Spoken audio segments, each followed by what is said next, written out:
Son had full access to my bank accounts for 11 months before I figured out what he was doing with that access. He didn't know I'd spent 3 of those months learning exactly how to catch him. By the time he walked into that conference room, I already knew everything. I want to be clear about something before I go any further. I'm not a bitter old man. I'm not someone who sits around looking for reasons to be suspicious of his own family. I spent 34 years working as a structural engineer in Cincinnati, Ohio. I built bridges, literally. I understand load-bearing capacity. I understand stress points. I understand what happens when the wrong forces are applied to something that was designed to hold weight. I just never thought I'd have to apply that knowledge to my own son. My name is Howard. I'm 68 years old. My wife, Patricia. No, not Patricia. Her name was Carol. I have to get used to saying that right. Carol passed away 4 years ago from a brain aneurysm. She was 63. We were 3 weeks away from taking a trip to Portugal, the one we'd been planning for 2 years. The tickets were already bought. I still have them somewhere in the drawer of my nightstand. I don't know why I kept them. I just couldn't bring myself to throw them away. Carol and I had 2 children. Our daughter Renee lives in Denver with her husband and 2 kids. She calls me every Sunday, sometimes twice. Our son, Derek, and yes, that's his real name. I'm not protecting anyone here. Derek is 41 and lives 40 minutes from my house in a suburb called Mason. He works in financial consulting. That detail is going to matter later. For the first 2 years after Carol died, Derek was wonderful. He came over on weekends. He helped me sort through her things, which was the hardest thing I've ever done in my life. He sat with me at the kitchen table drinking coffee when neither of us felt like talking. His wife, Amber, brought meals. I won't say anything bad about Amber's cooking because honestly her pot roast is exceptional and she knows it. Then something shifted. I noticed it gradually, the way you notice the temperature dropping in autumn. Not all at once. Just one morning, you realize you need a jacket and you can't remember the last warm day. It started with small comments. Dad, have you thought about simplifying your finances? Dad, you know it gets complicated managing multiple accounts as you get older. Dad, Carol handled most of this stuff, right? You were never really the financial one? That last one bothered me more than I let on. Carol and I managed everything together. She kept the household budget, yes, but I handled all the investment accounts, the 401k rollover, the house. I knew exactly what we had and where it was. I just didn't feel the need to announce that. But I let the comments go. He was my son. He was grieving too, in his own way. And honestly, there was a part of me, I'll admit this, a part of me that found it easier to let someone else carry some of the weight for a while. Not because I couldn't. Because I was tired. That was my mistake. Not the only one, but the first one. 11 months ago, Derek sat me down at my kitchen table, the same table where we drunk coffee together after Carol died, and he walked me through a document he called a financial power of attorney. He explained it carefully. He used calm language. He said it was just a precaution, just to make it easier for him to help me manage things if I ever needed assistance. He said Renee had agreed it was a good idea. Later I found out he'd told Renee I had already agreed to it. I signed it. I'm not proud of that, but I want you to understand the state I was in. It was March. It was gray. It had been gray for 4 months, and I was sitting across from my son who looked like Carol around the eyes. And he was talking in that careful, reasonable voice. And I just didn't have the energy to push back. I signed it. For the first 3 months, nothing seemed to change. Derek would call, check in, mention he'd move some funds around for better yield. I didn't look closely. I should have. Engineers know better than anyone that the problems you don't inspect are the ones that bring the structure down. The moment things became clear to me, the real moment, was a Tuesday afternoon in October. I was paying my quarterly insurance bill online, and I noticed the balance in my primary checking account was lower than it should have been. Not dramatically lower. Just enough that I paused. I told myself it was a timing issue, that a transfer hadn't cleared. I went back to check again the next morning. It was lower still. I opened the transaction history. There were 2 withdrawals I didn't recognize, both from the same week, both labeled with a routing code I didn't know. Each one was $4,000. That's not a rounding error. That's not a timing issue. I didn't call Derek. Something stopped me. I don't know if it was instinct or engineering brain or just the fact that Carol always said I got quiet when I was worried about something serious. I got quiet. I closed the laptop. I sat in the kitchen for a long time. Then I called my neighbor, Phil. Phil is 72, retired, and spent his career as a CPA. I trust Phil the way you trust load-bearing walls. He doesn't shift. I asked him if he'd come over for coffee. He knew from my voice that I wasn't calling about coffee. Phil spent 2 hours with me going through everything I could pull up online. He found 4 additional transfers over the previous 6 weeks that I hadn't noticed. Smaller amounts, between $1,500 and $2,500, all going to the same destination account. Total amount moved, just over $22,000. Howard, Phil said, setting down his mug, do you know whose account that routing number belongs to? I didn't. It took Phil another 20 minutes and a call to a banker friend of his to find out. The account belonged to a limited liability company registered in Ohio called Amber Ridge Financial Solutions, LLC, registered 18 months ago. Listed officer, Amber Lockwood, my daughter-in-law. I didn't say anything for a while. Phil didn't try to fill the silence. That's what I appreciate about Phil. He just sat there and let me be inside of whatever I was feeling, which was a specific kind of cold that I don't have a better word for. What do I do? I asked him. First, he said, you stop letting them see anything on your face. That was the hardest part. I want to be honest about that. The next week, Derek came over for Sunday dinner. I'd started hosting dinners because Renee had asked me to try to stay social, and I sat across from my son and I watched him eat pot roast and I made myself keep a steady expression. I asked about the kids. I laughed at something he said. I passed the bread. Inside, I was calculating everything. That's the engineering brain. You assess the damage. You figure out what's still standing. You build a plan for what comes next. What came next was Phil connecting me with an attorney named Gwen Hartley. Gwen works in elder law and asset protection, and she is, and I mean this with complete sincerity, the most precise thinker I have ever sat across a table from. And I have sat across tables from a lot of precise thinkers. She had a calm that wasn't coldness. She listened to everything I said without interrupting, and then she asked 6 questions that told me she had already understood the situation completely. Gwen explained my options. The power of attorney I'd signed was legal, but it had a specific scope, and what Derek had done fell outside that scope by any reasonable interpretation. She said we had grounds for breach of fiduciary duty and potentially fraud. She said the key was documentation. Every transfer, every date, every routing number. A clear paper trail leading from my accounts to that LLC. She also said something that I've thought about many times since. She said, Howard, the hardest thing you're going to have to do is not let them know you know. Not yet. Because if they realize you're building a case, they'll move the money somewhere you can't follow it. So for 8 weeks, I learned things I never expected to learn at 68 years old. Phil taught me how to pull detailed bank statements and highlight anomalies. Gwen's paralegal, a sharp young woman named Tess, walked me through how to create a chronological documentation file.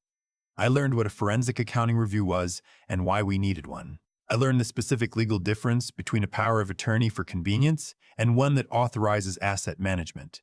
And I learned how to look my son in the eye at Sunday dinner and ask him if he wanted more pot roast. Derek called me in December, about 6 weeks into my documentation process, and said he thought it was time I considered simplifying my living situation. He said the house was a lot of maintenance for one person. He said there were some really nice communities in the area, very active, very comfortable, and he'd even looked at a few that he thought I might like. He sent me brochures. I read them. Then I put them in the folder Tess had helped me set up, because they were evidence of a pattern, and patterns matter in court. What Derek didn't know, what nobody knew except Phil and Gwen and Tess, was that I had already revoked the power of attorney 3 weeks earlier. Gwen had helped me file the revocation properly with the county. We hadn't told Derek because we didn't want to alert him before we were ready. As far as he knew, he still had access to everything. He didn't. Gwen had worked with my bank to flag all outgoing transfers over $500 for secondary review. The account was, for practical purposes, frozen without Derek knowing it was frozen. In January, he tried to make another transfer. $8,000 this time. It was declined on the back end. He called me that afternoon, very casual, asked if I'd changed anything with my accounts. I said I'd had some trouble logging into the online portal and I'd been meaning to call the bank. He said he'd look into it. I said thank you. That was the moment I knew we were close to the end. Gwen scheduled a meeting, not a confrontation. She was careful about that word. A meeting. She sent a formal letter to Derek through his home address, copied to the LLC's registered address, stating that as legal counsel for Howard Lockwood, she was requesting his presence at a meeting regarding his fiduciary obligations under the now revoked power of attorney. The letter was precise. It contained enough specific information, dates, amounts, account numbers, that Derek would know immediately that we had the documentation. He called me that night. His voice was different, still controlled, but the quality of the control was different.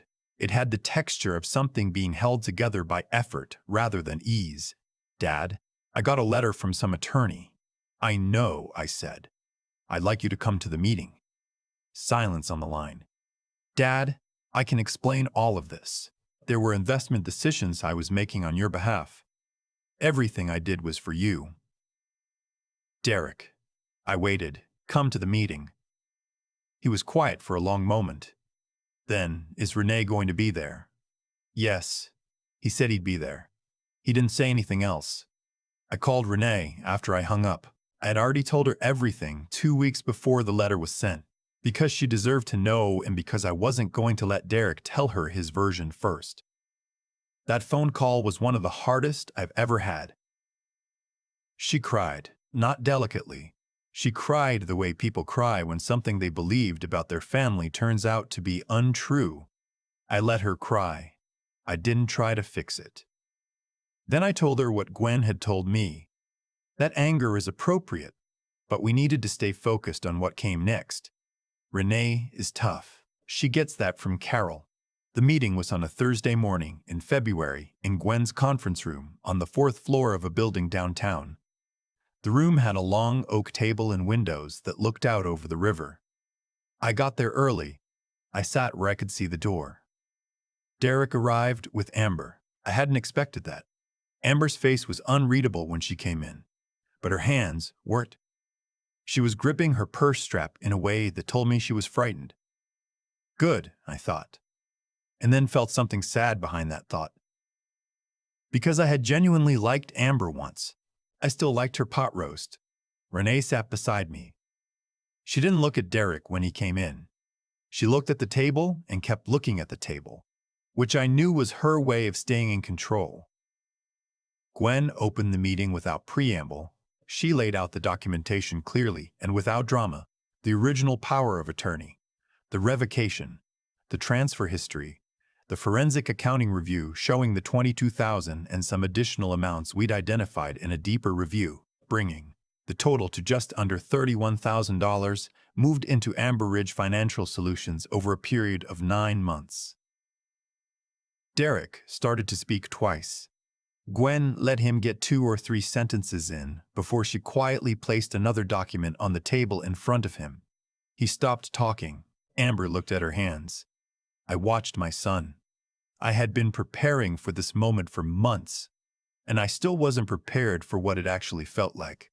Sitting across from someone you raised and watching them try to decide whether to keep lying. There's a specific grief in that. I don't have a word for it either. It sits somewhere between anger and sorrow and a kind of tired love that doesn't go away even when it probably should. You had access to everything, I said.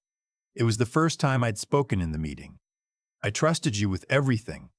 He didn't say anything. That money wasn't just mine, Derek. Some of it was money your mother and I saved together for 40 years. She worked 2 jobs when you and Renee were small so that we'd have a cushion. You knew that. Amber started crying quietly. Derek kept his eyes on the table. Gwen outlined the path forward. The funds would be returned in full within 30 days through a structured repayment agreement. The alternative was a formal complaint to the Ohio Attorney General's Elder Fraud Unit and civil litigation. Derek's professional licensing. He holds the Series 65 as a financial consultant.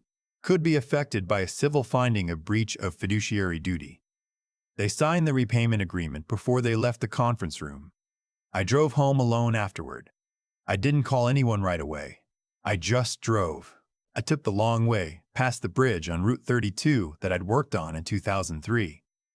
It's a cable-stayed bridge, not the most elegant design, but solid, built to last. I remember the calculations. I remember the stress testing. I remember thinking, when it opened, that it would still be standing long after I wasn't. I thought about Carol. I thought about the Portugal tickets in my nightstand. I thought about what she would have said about all of this. And the honest answer is, I don't know. Because Carol was complicated about her feelings for Derek in ways she and I never fully talked through. Maybe we should have. Maybe that's something I need to sit with. Phil came over that evening. We didn't talk much. We watched a basketball game and he fell asleep in the recliner around halftime, which is something he does and neither of us acknowledges. I sat there in the quiet of my living room, in the house I've lived in for 26 years, and I felt something I hadn't felt in a long time.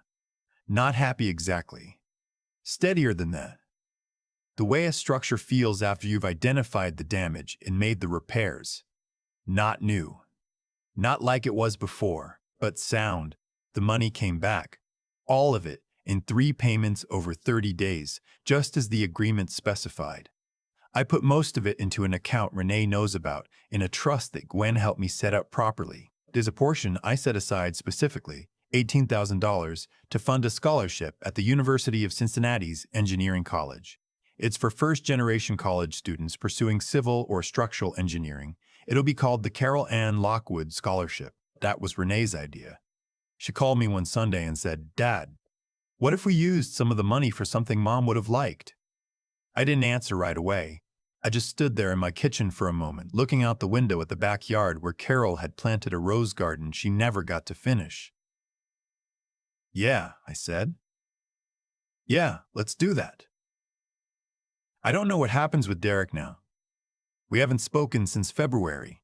I'm not chasing that conversation, and I'm not avoiding it either. I'm just not rushing.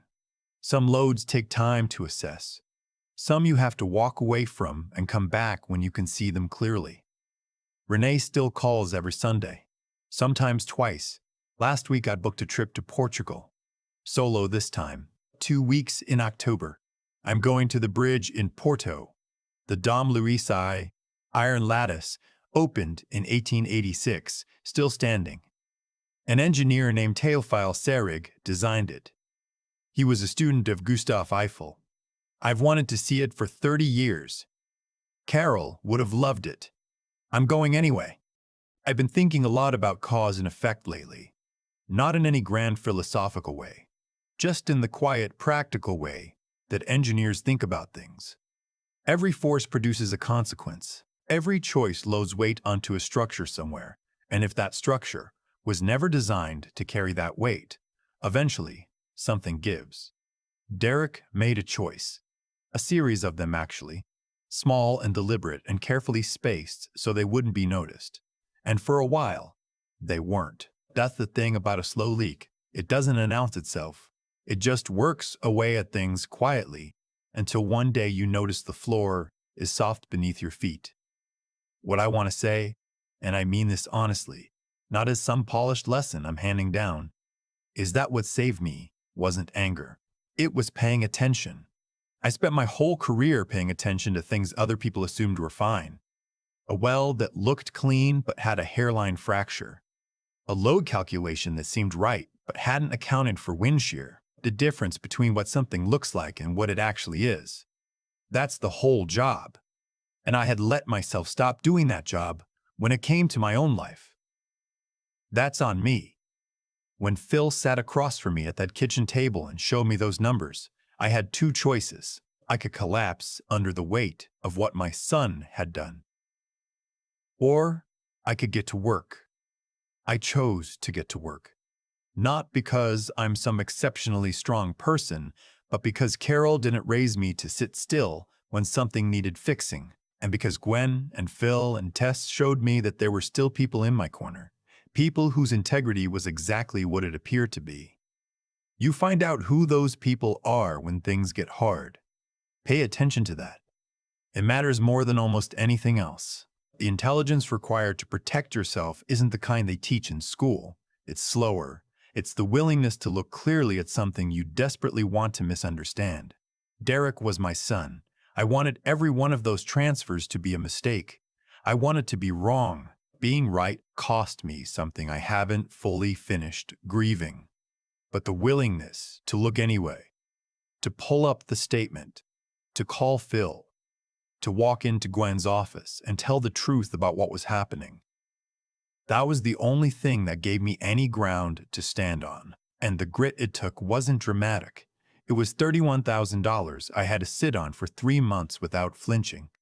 It was Sunday dinners where I passed the bread and made conversation while building a case folder in my study. It was booking a trip to Portugal alone, which is not what I imagined for myself at 68, but which is what I have and which I'm choosing to walk toward. The Carol Ann Lockwood Scholarship exists now. First-generation engineering students at the University of Cincinnati are going to get something real from money that was taken from something real. That's not a happy ending exactly. It's just what you do with what's left. You build something load-bearing out of it, and you make sure it stands.